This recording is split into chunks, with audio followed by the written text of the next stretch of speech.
السلام علیکم، welcome to my channel novel memories. Listeners, یہ اقرا صغیر احمد کے ناول بند مٹھی میں جگنو رکھنا کا لاسٹ پارٹ ہے، سو سٹارٹ کرتے ہیں۔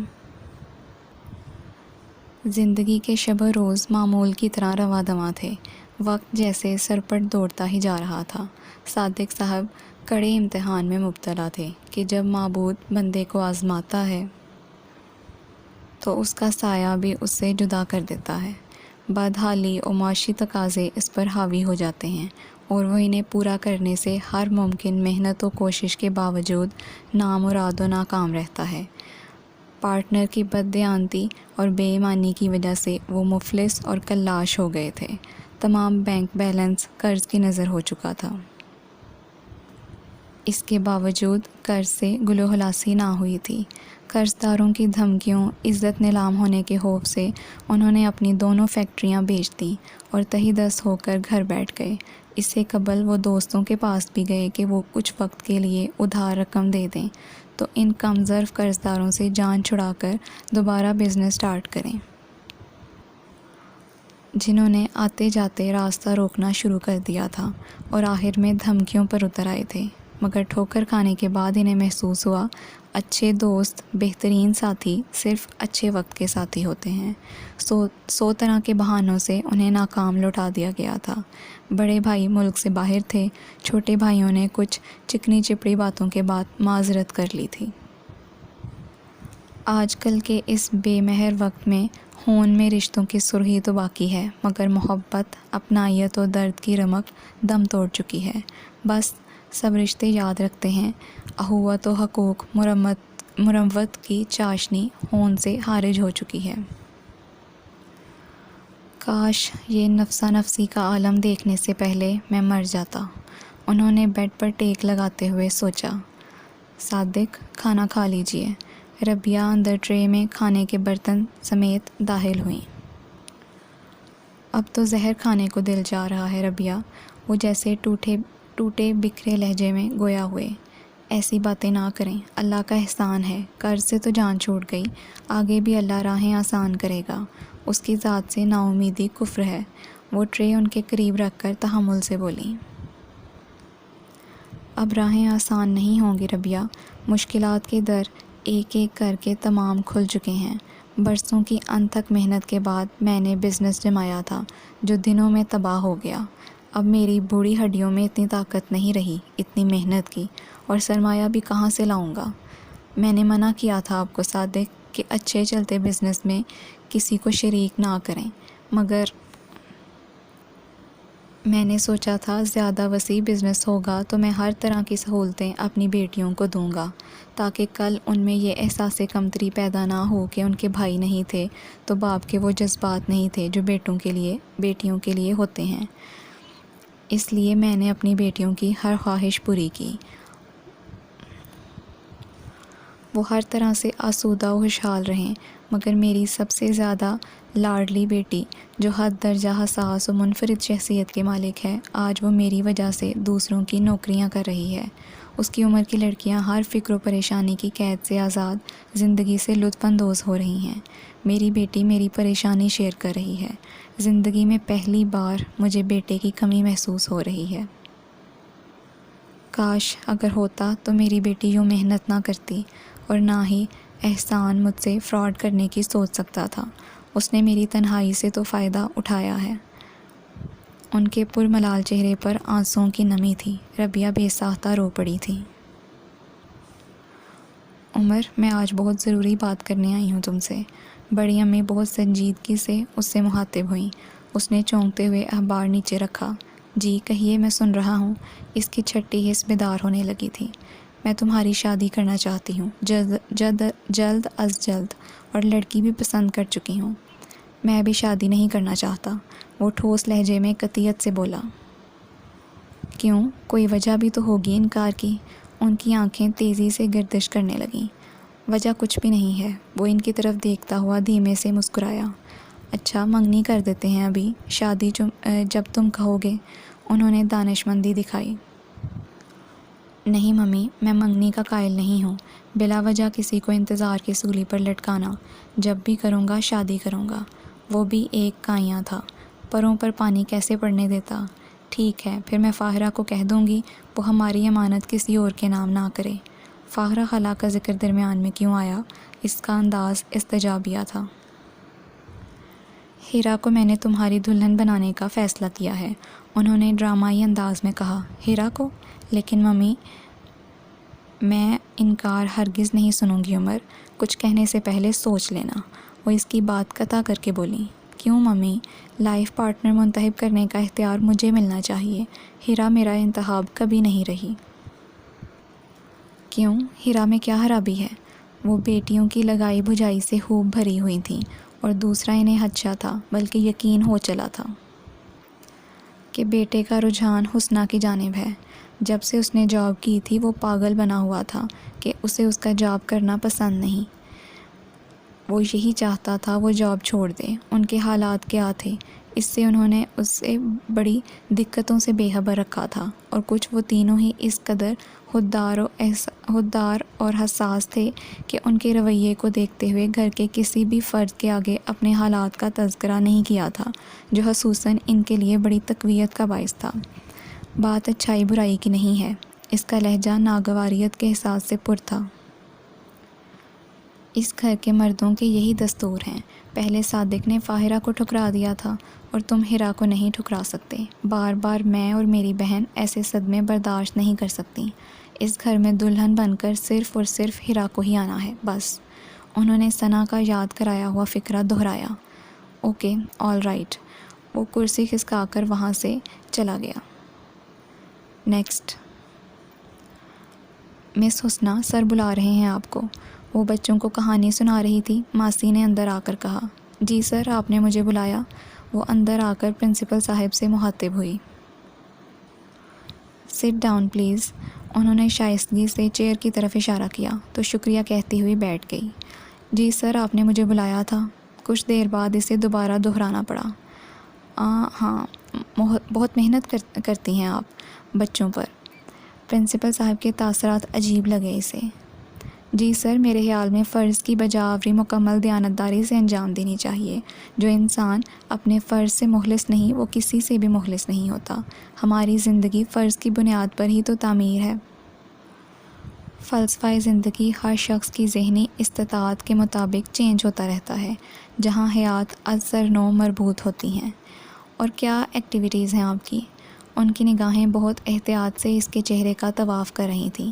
فیروزی سادہ کاٹن کی شرٹ، وائٹ شیشوں کی کڑھائی سے مزین شلوار دوپٹے میں وہ نکھری نکھری لگ رہی تھی۔ سادہ پرکشش چہرے پر سیاہ جگنوں کی طرح آنکھیں سحر طراز تھیں۔ کچھ نہیں سر، یہاں سے آف ہونے کے بعد 4 بجے کوچنگ سینٹر جاتی ہوں۔ اوہ، کوئی پرابلمز ہیں آپ کے ساتھ؟ وہ آج کل مکمل ہمدردی کرنے پر تیار تھے۔ آج کل کے دور میں پریشان تو ہر کوئی ہے، کوئی کم کوئی زیادہ۔ اس نے انکساری سے کام لیا۔ آپ کی پریشانی تو ہم دور کر سکتے ہیں۔ بولیے، کتنی رقم درکار ہے آپ کو؟ آپ کے حسن پر تو خزانے خالی کیے جا سکتے ہیں۔ یکلہت ان کی آنکھوں میں حباست چمک اٹھی تھی۔ پروقار چہرہ ہوس پرست شیطان کے روپ میں اتنی جلدی بدلا کہ وہ جو ان کے روب و پروقار شریف النفس کردار کی دلدادہ تھی، لمحے بھر کو اس کا تیز و ترار ذہن مفلوج ہو کر رہ گیا تھا۔ وہ سن ہو کر رہ گئی۔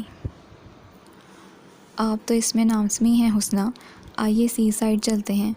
اس کی مفلوج خاموش زبان کو وہ اس کی رضامندی سمجھے تھے۔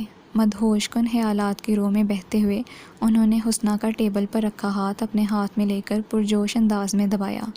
ایک کراہیت آمیز احساس نے اس کی حسیات کو زندگی بخشی۔ اسے ایسا ہی محسوس ہوا جیسے غلاظت میں اس کا ہاتھ لتھڑ گیا ہو۔ غصے و جنون سے اس کی بری حالت ہو گئی تھی۔ پتھرائی آنکھوں سے شعلے نکلنے لگے۔ دوسرے لمحے ہی اس کا نرم و نازک مہروتی ہاتھ اٹھا تھا اور ان کا دایاں رخسار سرخ کر گیا تھا۔ تھپڑ اتنا زوردار تھا کہ وہ لڑکھڑا سے گئے۔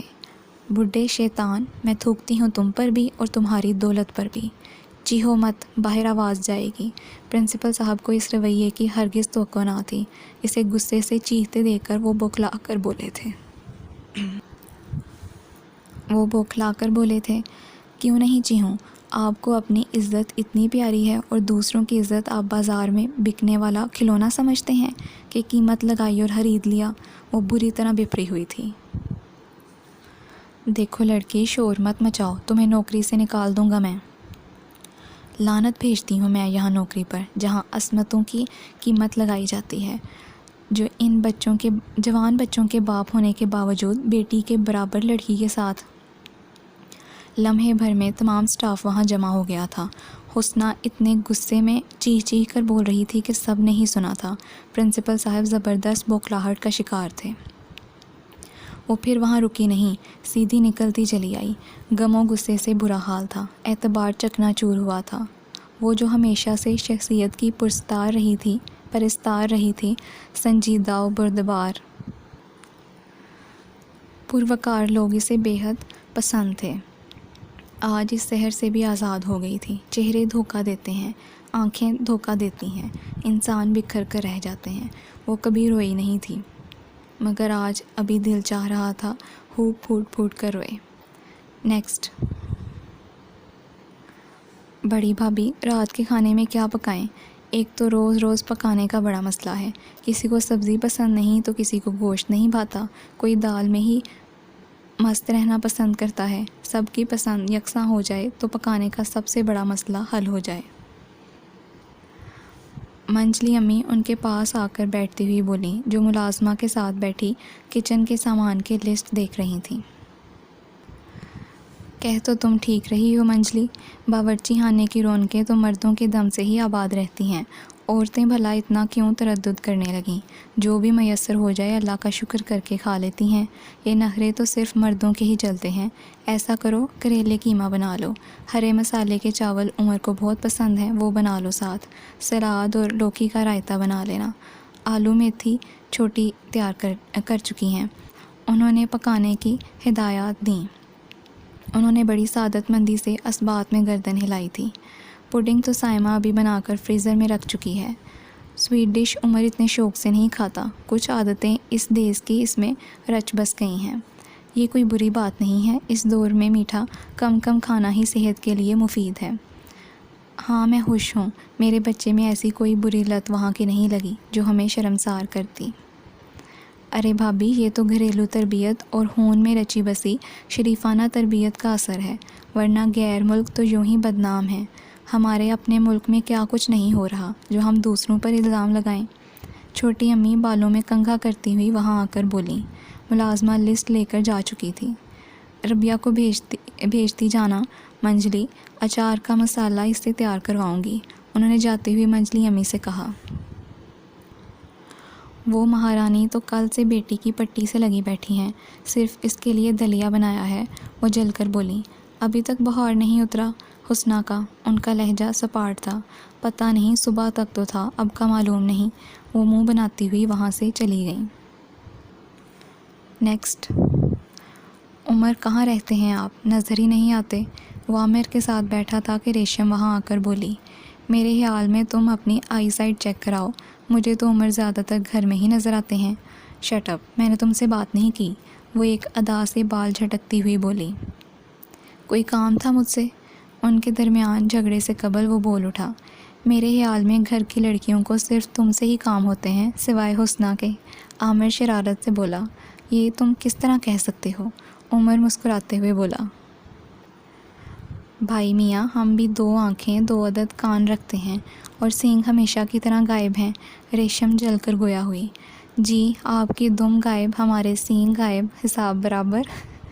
عامر کہا لگاتے ہوئے بولا، کیا ہو گیا یار، کیوں آزاری کر رہے ہو؟ منیب اندر سے نکلتا ہوا مسکراہٹ دبا کر بولا، تمہاری طرح احمق نہیں ہوا ابھی۔ وہ سچ مچ تپ گیا تھا۔ منیب کے ساتھ عمر بھی ہنس پڑے تھے۔ کل کیا ہوا تھا جو تم دونوں خوفزدہ سے اندر دوڑتے ہوئے داخل ہوئے تھے؟ ریشم کو یکدم ہی یاد آیا۔ مت پوچھو، کل عشق کی مار پڑی تھی۔ منیب عامر کو دیکھتے ہوئے ہنسا۔ اے خبردار جو آگے کچھ بکواس کی۔ عامر سٹ پٹا کر بولا تھا۔ تم خاموش رہو عامر۔ ہاں بھئی بتاؤ، کیسی عشق کی مار؟ عمر عامر کو گھورتے ہوئے بولا، کچھ نہیں یار، ایسے، اسے تو یوں ہی فضول بکواس کرنے کی عادت ہے۔ عامر اسے آنکھیں دکھاتا ہوا اٹھ کر چلا گیا۔ عمر نے بھی زیادہ زور دینا مناسب نہ سمجھا کہ ریما بیٹھی ہوئی تھی۔ وہ فطرتاً آزاد خیال و بے باک تھا، مگر ایک حد تک محدود رہتا تھا۔ اس وقت بھی عامر سے اس نے زبردستی نہ کی تھی۔ نیکسٹ۔ حسنہ کیا سوچ رہی ہو بیٹا؟ ربیہ نے بستر پر لیٹی چھت کو گھورتی ہوئی حسنہ سے پوچھا۔ کچھ نہیں مما۔ کوئی بات کرو، 3 دن بعد آج بخار کا زور ٹوٹا ہے، ورنہ میری تو جان نکلی ہوئی تھی۔ کیا بات کرو مما؟ اس نے ان کے بجھے ہوئے چہرے کی جانب دیکھتے ہوئے آہستگی سے کہا۔ مما 1 کپ چائے مل جائے گی؟ اس نے ان کی دلجوئی کے لیے مسکراتے ہوئے کہا۔ کیوں نہیں میری جان، ابھی لاتی ہوں۔ حسب توقع وہ اس کی فرمائش پر کھل اٹھی تھی۔ ان کے جانے کے بعد اس نے تکیے سے ٹیک لگا کر آنکھیں موند لیں۔ اس دن کے واقعے سے اس کے اندر اس قدر تباہی مچی تھی کہ اعصابی ٹینشن کے باعث وہ بستر پر پڑ گئی تھی۔ دل و دماغ ابھی تک بوجھل تھے۔ مما کو گئے چند لمحے گزرے تھے کہ بھاری قدموں کی آواز اس کی سماعت سے ٹکرائی۔ ایک ناگواریت اس کے چہرے پر چھا گئی۔ اس نے جھٹ چادر اوڑھ لی اور ہاتھ چہرے پر رکھ کر کروٹ کے بل لیٹ گئی۔ دروازے پر دستک دے کر وہ اندر داخل ہوا تھا۔ خوشگوار مہک پورے کمرے میں پھیل گئی تھی۔ اس نے چند لمحے دروازے میں کھڑے ہو کر اس کے بیڈ کی طرف دیکھا، جہاں وہ بے خبر سوتی ہوئی ظاہر کر رہی تھی۔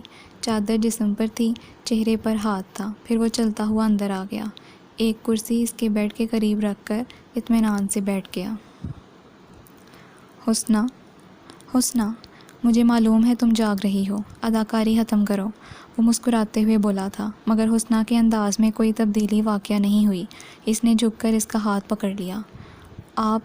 آپ جیسے سارے مرد کمینے ہوتے ہیں، لڑکیوں کی مجبوری سے فائدہ اٹھانے والے۔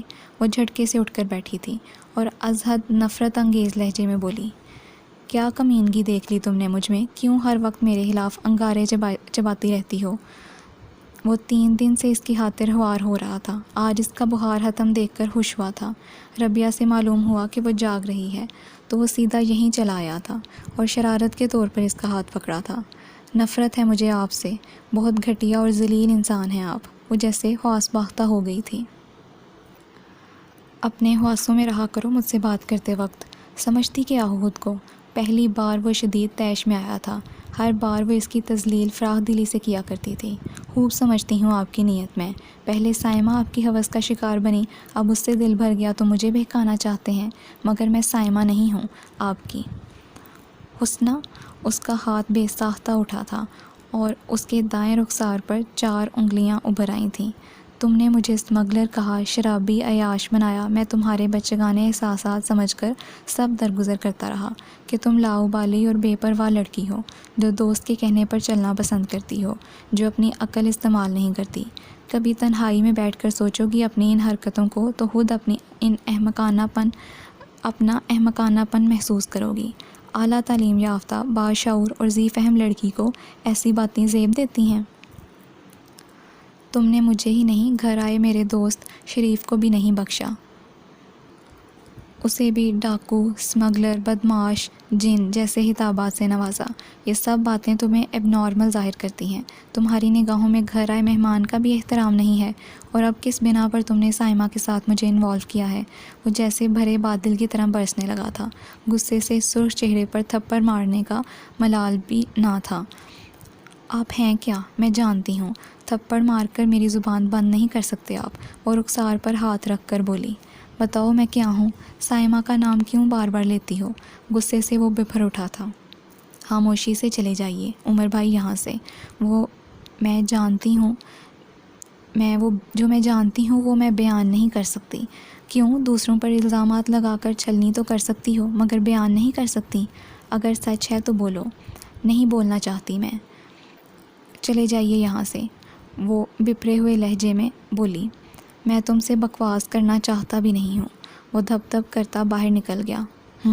جب اصلیت کھلتی ہے تو یوں ہی تل ملاتے ہیں سب، اس نے غصے سے سوچا۔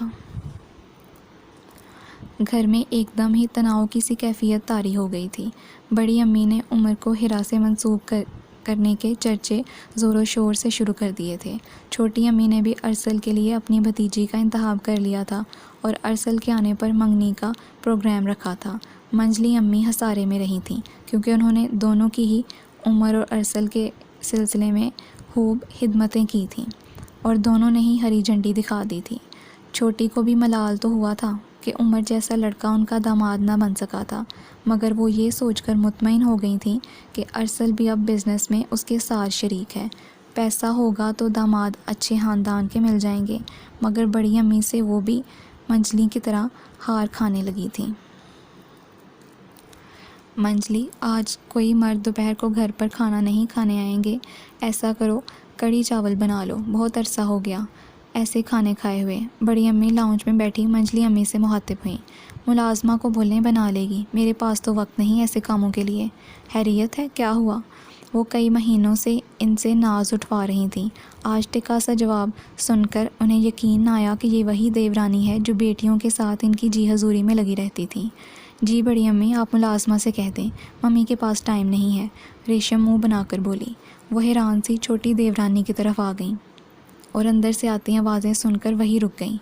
کتنی چالاک نکلی ہیں بڑی امی، خدمتیں ہم سے کروائیں، ان کا ہر کام ہم نے کیا اور دلہن بنانے کا سوچ رہی ہیں ہیرا کو، دوگلی عورت۔ سچ میرا تو دل نہیں چاہ رہا انہیں دیکھنے کو بھی۔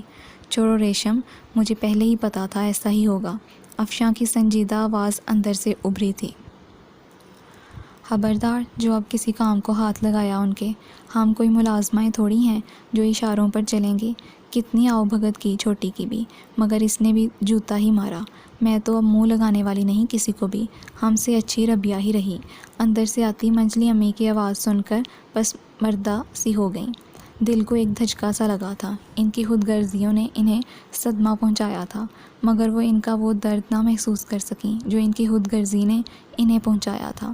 بڑے ابو حج کر کے واپس آ گئے تھے، ان سے ملنے مبارکباد دینے والوں کا ہجوم ہمہ وقت رہتا تھا۔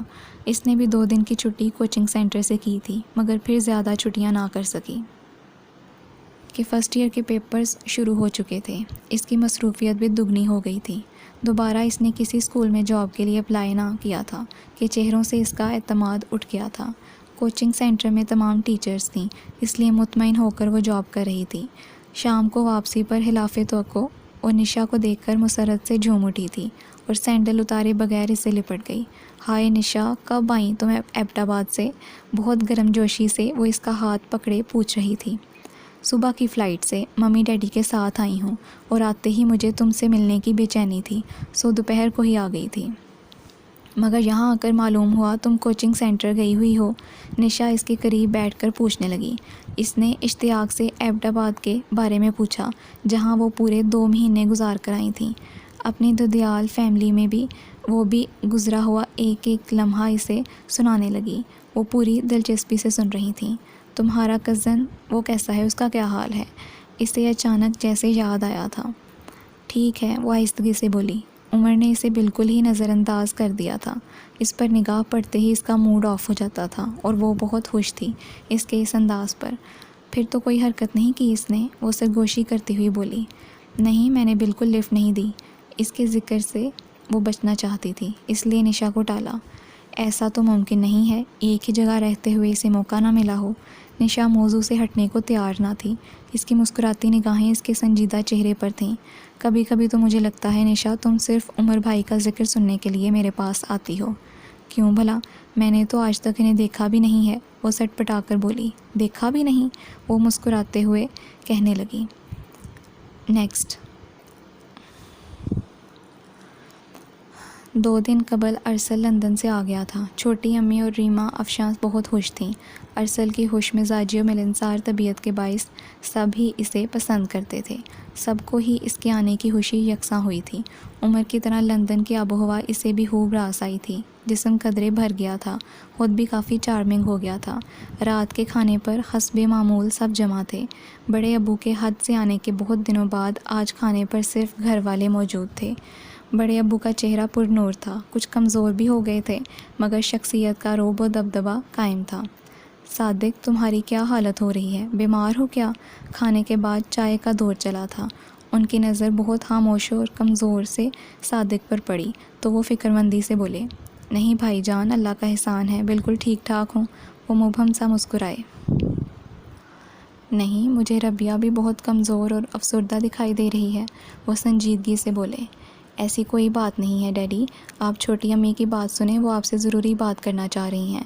ثنا نے بہت چالاکی سے باپ کی توجہ دوسری طرف کی کہ مبادا صادق صاحب کی پریشانی کا انہیں علم نہ ہو جائے اور گھر میں نیا ہنگامہ کھڑا ہو۔ بھائی صاحب، میں ارسل کی منگنی کرنا چاہتی ہوں۔ انہیں اپنی طرف متوجہ دیکھ کر وہ بولیں، اب ماشاءاللہ ارسل برسر روزگار ہیں، منگنی نہیں شادی کی عمر ہے ان کی۔ آپ بزرگ ہیں ہمارے، جو آپ کا فیصلہ ہوگا ہمیں منظور ہوگا۔ چھوٹے چچا ادب سے بولے، کون سی لڑکی کو پسند کیا ہے ارسل کے لیے؟ بھائی بھاوج کی فرما برداری انہیں نہال کر گئی تھی۔ قمر بھائی کی بیٹی ہے اجالا، بہت موہنی پیاری سی، اسی سال تعلیم سے فارغ ہوئی ہے۔ ارسل کی جوڑی اس کے ساتھ بہتر لگے گی۔ چھوٹی امی مسکرا کر خاموش بیٹھے ارسل کی طرف دیکھ کر بولیں، ٹھیک ہے، جو آپ لوگ بہتر سمجھے وہی کریں، ورنہ ہمارا خیال تھا گھر کی لڑکیاں باہر نہ بیاہی جائیں، کیونکہ 4 لڑکیاں دوسرے خاندانوں میں دے چکے ہیں کہ ان کی عمر کے لڑکے تعلیم حاصل کر رہے تھے۔ اس وقت رشتے بھی بہترین آئے تھے، مگر اب تو ایسا نہیں ہے۔ یہ اختیار تو ماں باپ کو ہی استعمال کرنا چاہیے، یہاں ہم زبردستی کے قائل نہیں ہیں۔ ہاں یہ بات ضروری ہے کہ لڑکا ہو یا لڑکی، ان کی رضامندی لازمی ہے۔ وہ اٹھتے ہوئے کہنے لگے، نیکسٹ۔ رات کا نامعلوم کون سا پہر تھا، اس نے کروٹ بدلی تو کھڑکی سے چاندنی کا عکس اس کے چہرے پر پڑا تھا۔ اس نے چونک کر آنکھیں کھول دیں، وہ اندھیرے میں سونے کی عادی تھی۔ وہ بیڈ سے اٹھی اور کھڑکی کی جانب بڑھی، جو رات کو اس نے ہوا کے لیے کھولی تھی کہ لائٹ جانے کی وجہ سے گرمی لگ رہی تھی، پھر لیٹتے ہی سو بھی گئی تھی۔ اس نے کھڑکی بند کرنے کے لیے ہاتھ بڑھایا تو لان کے آخری سرے پر ہار سنگھار کے درختوں کی جانب گرین لہراتا ہوا آنچل کا کونا نظر آیا۔ اس کی نیند اڑ گئی۔ وال کلاک کی جانب دیکھا جہاں 1:30 بج رہا تھا۔ اس نے چند لمحے کھڑے ہو کے کچھ سوچا، پھر دوپٹہ اوڑھ کے سلیپر پہنتی ہوئی آہستگی سے باہر نکل آئی۔ ماحول پر تاریکی کا راج تھا۔ لان میں اکلوتا مرکری بلب جل رہا تھا، جس کی روشنی اتنے وسیع لان کے لیے ناکافی تھی۔ وہ دبے قدموں سے آگے بڑھنے لگی۔ گلاب کے پودے کے پاس جا کر وہ رک گئی ٹھٹک کر، کیونکہ سائمہ کی رونے کی آواز آ رہی تھی۔ میں تمہیں کس طرح یقین دلاؤں سائمہ، میں ممی کی خواہش پوری نہیں کر سکتا۔ میں بڑے ابو کو اعتماد میں لے کر بتا دوں گا کہ میں سائمہ سے شادی کرنا چاہتا ہوں، پلیز خاموش ہو جاؤ۔ آواز سن کر وہ حیرت زدہ رہ گئی۔ اسے اپنی سماعت پر دھوکا ہوا تھا۔ اس نے جھک کر آہستگی سے دیکھا، گرین سوٹ میں سائمہ بیٹھی بہتے آنسوؤں کو صاف کر رہی تھی، اور اس سے کچھ فاصلے پر وائٹ شلوار سوٹ میں ملبوس ارسل بیٹھا تھا، بہت اداس پریشان، اسے دلاسے دے رہا تھا۔ وہ حیرت و شرمندگی سے گنگ سی رہ گئی تھی۔ اس نے عمر پر کتنے شرمناک الزامات لگائے تھے۔ سائمہ کے کردار سے بھی متنفر ہو گئی تھی۔ بغیر دیکھے کچھ بھی اخذ کر لینا کتنی بڑی حماقت و بے وقوفی ہوتی ہے۔ وہ شرمندہ سی ہو گئی تھی۔ چھوٹی امی مجھے کبھی دل سے قبول نہیں کریں گی ارسل، سائمہ کی سسکیوں کے دوران آواز ابھری۔ میری ماں ایسی بھی نہیں ہے، سب ٹھیک ہو جائے گا، تم اب جا کے سو جاؤ، بہت ٹائم ہو رہا ہے۔ شکر ہے آپ کو احساس تو ہوا، بہت ٹائم ہو رہا ہے۔ وہ یکدم ہی ان کے سامنے چلی گئی تھی۔ وہ دونوں ہی قدرے بوکھلا کے اٹھ کھڑے ہوئے تھے۔ محبت کرنا کوئی جرم نہیں ہے، مگر راتوں کو اس طرح ملاقاتیں کرنا ناقابل معافی جرم ہے۔ ارسل بھائی، اگر آپ کو سائمہ سے سچی محبت ہے تو آپ کو اپنے جذبوں پر اعتماد ہونا چاہیے۔ جذبے خود اپنا آپ منواتے ہیں، اور سائمہ تم سب کے اعتماد کو دھوکہ دے رہی ہو۔ امیج ساری زندگی کی مشقت کے بعد بنتا ہے، مگر اسے ٹوٹنے میں لمحہ لگتا ہے، اور یہ اگر ایک بار ٹوٹ جائے تو کبھی پھر نہیں بن پاتا۔ رات کی تاریکیوں میں پروان چڑھنے والی محبتیں دن کے اجالوں میں کبھی قابل عزت و احترام نہیں ہوتی۔ ایسی بات نہیں ہے حسنہ، ہماری محبت بہت پاکیزہ ہے۔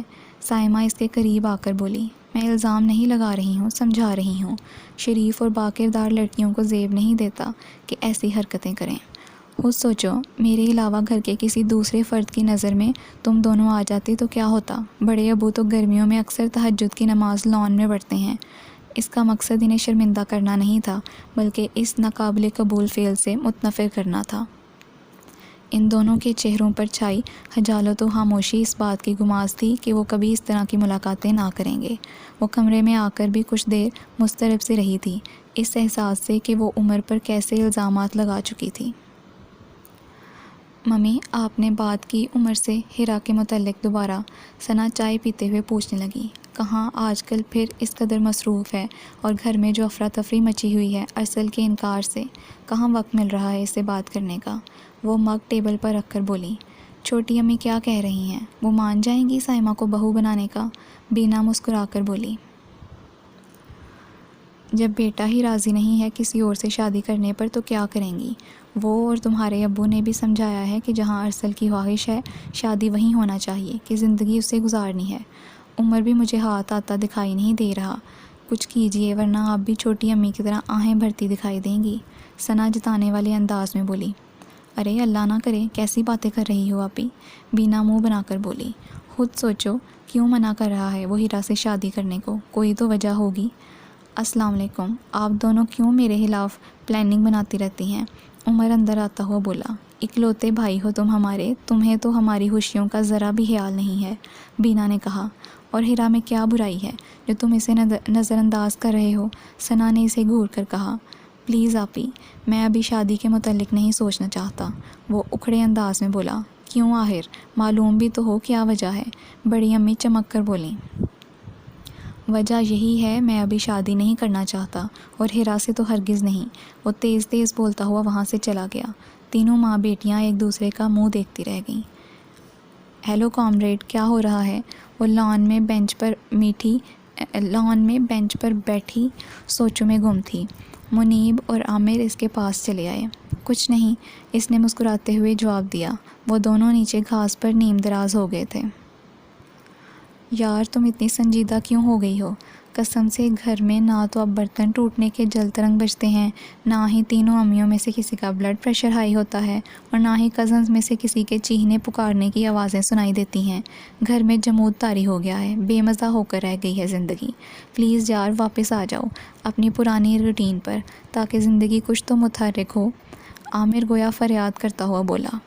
کیوں باتیں بنا رہے ہو؟ گھر میں تو اب بہت سکون ہے۔ میری بدتمیزیوں کی وجہ سے ہنگامہ رہتا تھا، مجھے اچھا نہیں لگتا۔ اب بس اوور ٹائم بھی نہیں ہوتا۔ اور ٹائم بھی نہیں ہوتا۔ تم جاب کیوں کر رہی ہو؟ ہمیں پسند نہیں ہے تمہارا جاب کرنا، اور خصوصاً عمر تو اسی کوشش میں ہے کہ کسی طرح تمہاری جاب چھڑا دے۔ تم چھوڑ دو نا پلیز، گھر میں ہوگی تو رونق رہے گی تمہاری وجہ سے، ہم سب بور ہوتے ہیں۔ منیب التجائیہ انداز میں بولا۔ میری سمجھ میں نہیں آتا میری جاب تم لوگوں کا کیا بگاڑ رہی ہے؟ وہ جھنجھلا کر کھڑی ہو گئی۔ تم کسی حقدار کا حق مار رہی ہو سکتا ہے کسی دوسری لڑکی کو اشد ضرورت ہو اس نوکری کی جس پر تم قبضہ جمائے بیٹھی ہو۔ تمہیں کس چیز کی کمی ہے؟ شوخیہ کر رہی ہو؟ اب میں تمہیں کس طرح سمجھاؤں؟ ہمارے پاس صرف بھرم بچا ہے، اور یہ بھی بہت کمال کی بات ہے کہ ہم ڈوبی ہوئی ناؤں میں سمندر عبور کر رہے ہیں۔ اس نے آزردگی سے سوچا۔ مجھے سونا ہے، میں جا رہی ہوں۔ ان دونوں کے روکنے کے باوجود وہ رکی نہیں، اپنے پورشن کی طرف آ گئی، اور لاؤنج میں بڑے ابو کو بیٹھا دیکھ کر حیران رہ گئی۔ ایسا پہلی مرتبہ ہوا تھا کہ وہ اپنا کمرہ چھوڑ کر اس طرح وہاں آئے تھے۔ گھر کے تمام بڑے موجود تھے، دونوں چچاؤں کی گردنیں جھکی ہوئی تھیں۔ بڑی امی، چھوٹی منجلی بھی ان کے ساتھ حواس باختہ نظر آ رہی تھیں۔ ارسل اور عمر ایک ساتھ افسردہ سے بیٹھے تھے، جبکہ ربیہ بیگم بھیگی آنکھیں صاف کر رہی تھیں۔ بابا خاموش بیٹھے تھے۔ کیسا اندھیر مچا ہوا ہے، ایک گھر میں ایک چھت تلے رہتے ہوئے بھی ایک دوسرے سے اس قدر بیگانگوں والا تعلق رہے تم لوگ۔ ایک بھائی برباد ہو گیا اور تم لوگوں کو کانوں کان خبر نہ ہوئی۔ وہ طیش کے عالم میں تھے۔ آج عمر کسی کام سے ان کی فیکٹری گیا تو معلوم ہوا وہ فیکٹری بیچ چکے ہیں۔ اسے یقین نہیں آیا، مگر کاغذات دیکھ کر اسے یقین کرنا پڑا۔ وہ از حد فکر مند ہو گیا تھا کہ ایسا کیوں ہوا۔ وہ تو جیسے بالکل کلاش ہو گئے تھے۔ دوسری فیکٹری اور کارخانے پر بھی دوسروں کی ملکیت دیکھ کر اس کا دماغ دھماکوں کی زد میں آ گیا تھا۔ اس کی نگاہوں میں حسنہ کا چہرہ آ گیا تھا۔ وہ جاب کر رہی تھی، حالانکہ اس کا شوق ٹیچر بننے کا نہیں تھا۔ ایڈورٹائزنگ ایجنسی میں انٹرویو دینے جانا ایک ایک گرہ اس کے تجسس کی کھلتی چلی گئی۔ افسوس اور دکھ سے اس کا برا حال تھا۔ راستے میں کئی جگہ ایکسیڈنٹ ہوتے ہوتے بچا۔ گھر آ کر اس نے خود تمام صورتحال بڑے ابو کو بتائی تھی۔ پہلے تو انہیں بھی یقین نہیں آیا، پھر تصدیق کرنے کے لیے وہ ان کے پاس پہنچ گئے اور انہوں نے روداد انہیں سنا دی۔ ربیہ اور صادق ہم سے اتنا تعلق رکھتے کب ہیں، اور ربیہ نے کبھی ہمیں اپنا سمجھا ہی نہیں جو ہمیں اپنے دکھ بتائیں۔ بڑی امی شاطر لہجے میں صاف خود کو نکالنے لگیں۔ دروازے کے پیچھے کھڑی حسنہ کا شدت سے دل چاہا کہ ان کی اصلیت کھول دے، مگر جانتی تھی بڑے ابو غصے میں ہیں اور نامعلوم ان کا کیا انجام کریں، سو ربیہ کی طرح وہ بھی خاموش رہیں۔ ربیہ پر الزام مت لگاؤ، یوں بولو کہ تم فاہرہ کی وجہ سے آج تک ربیہ کو دل میں جگہ نہ دے سکی ہو، اور نہ ہی صادق کو معاف کیا ہے تم نے، اور تمہاری وجہ سے دونوں بہوؤں نے بھی انہیں وہ مقام نہیں دیا جس پر ان کا حق ہے۔ وہ گرج کر بولے، رہنے دیجئے بھائی صاحب، پرانے قصے بچوں کے سامنے دہرانے اچھے نہیں لگتے۔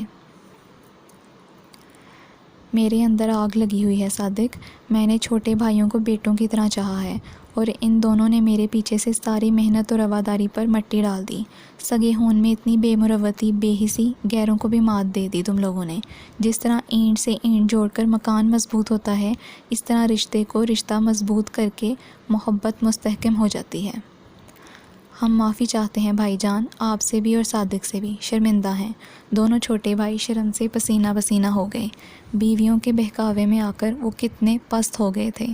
مجھے افسوس اس بات کا ہے چچا جان، آپ نے ہمیں اپنا بیٹا نہیں سمجھا، برسوں کا جمع ہوا بزنس فروخت کر ڈالا، پارٹنر کے فراڈ کا بھی نہیں بتایا، اجنبیت اور غیریت آپ نے بھی ہم سے بہت برتی ہے۔ یہ افسوس مجھے تا حیات رہے گا۔ عمر از حد ملول اور دل گرفتہ تھا۔ آپ اس وقت ہی بتا دیتے تو وہ فراڈی اور روپوش نہیں ہو سکتا تھا۔ ارسل گویا ہوا، بھاگ تو اب بھی وہ نہیں سکتا، یہ دنیا بہت چھوٹی ہے، بہت جلد ہم اسے ڈھونڈ نکالیں گے، ایسے لوگ زیادہ دیر تک چھپے نہیں رہ سکتے۔ عمر نے پرعزم لہجے میں کہا، دل برا مت کرو، تم میرے بیٹے ہو، میں کسی کو پریشان نہیں کرنا چاہتا تھا، اور خود پریشان ہوتے رہے۔ آپ بے فکر ہو جائیے، میں کراچی میں ہوزری ملز لگانا چاہ رہا ہوں، اس کے لیے ہمیں سرپرست کی ضرورت ہے، اور مجھے امید ہے آپ کے تجربے سے ہم فائدہ اٹھائیں گے، آپ سرپرستی کریں گے یہاں کے بزنس کی۔ عمر نے ان کے شانے پر ہاتھ رکھتے ہوئے مطمئن لہجے میں کہا۔ صادق صاحب نم آنکھوں سے مسکرا دیے۔ فضا ایک دم ہی خوشگوار ہو گئی تھی۔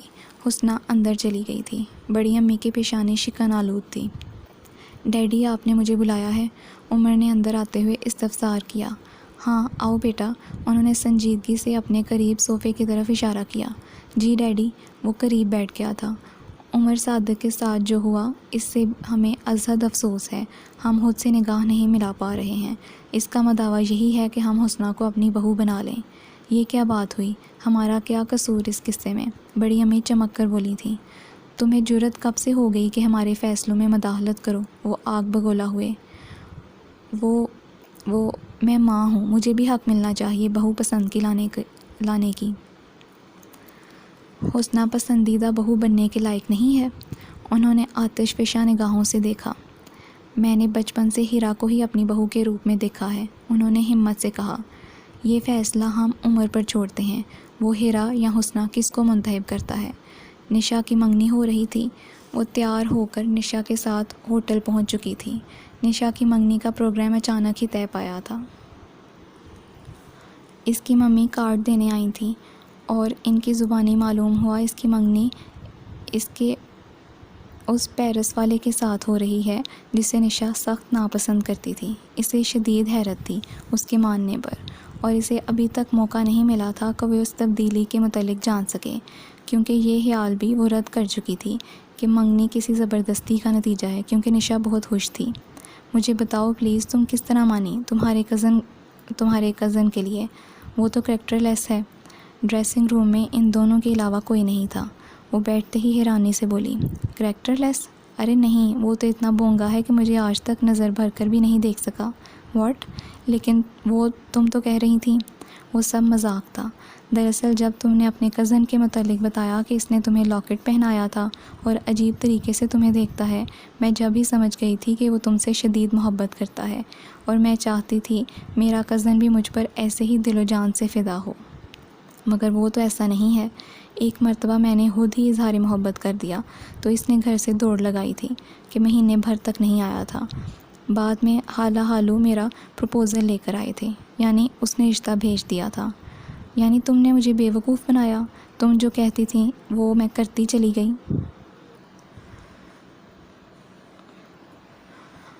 جب بھی میں پریشان ہوتی تھی کہ میرے بجائے تمہیں عمر سے اتنی دلچسپی کیوں ہے، یہ تم نے دوستی کا بدلہ دیا ہے۔ دوست ایسی ہوتی ہیں۔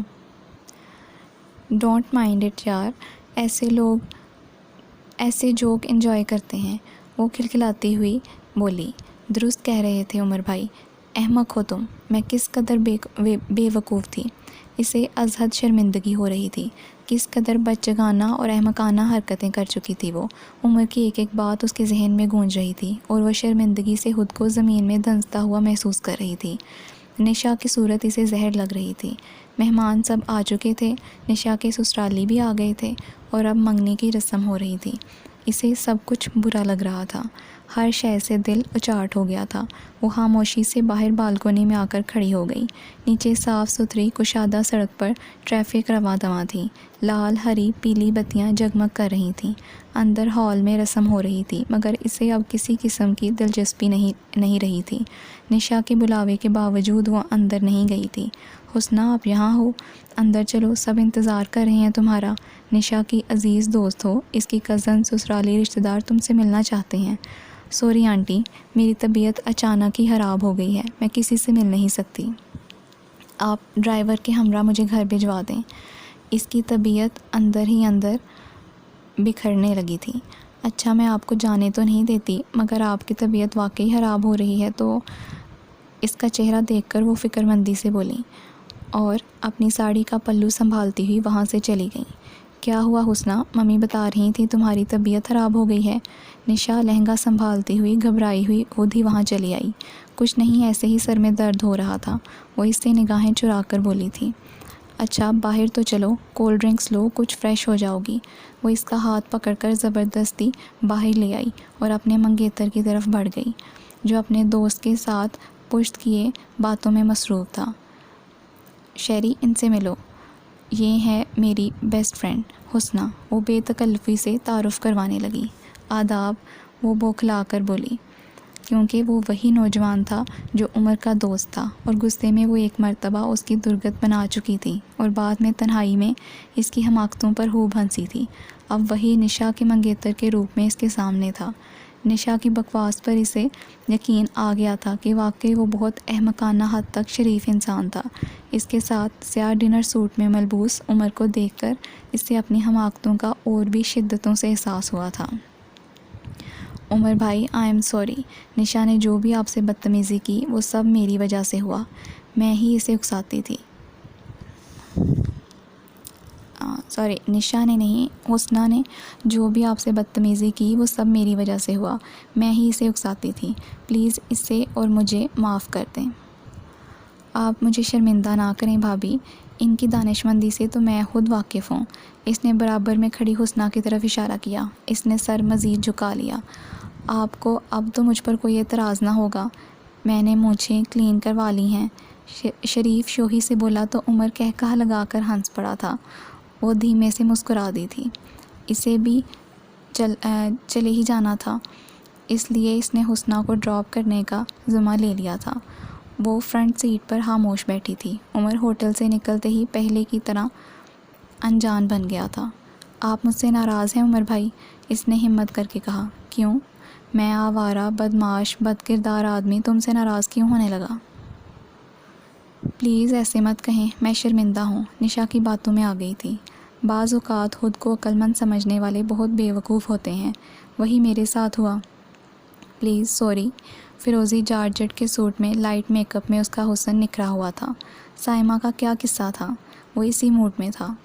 میں غلط فہمی کا شکار ہو گئی تھی، اسے مختصراً بتاتی ہوئی بولی۔ تمہیں مجھ سے اتنی چڑ کیوں تھی؟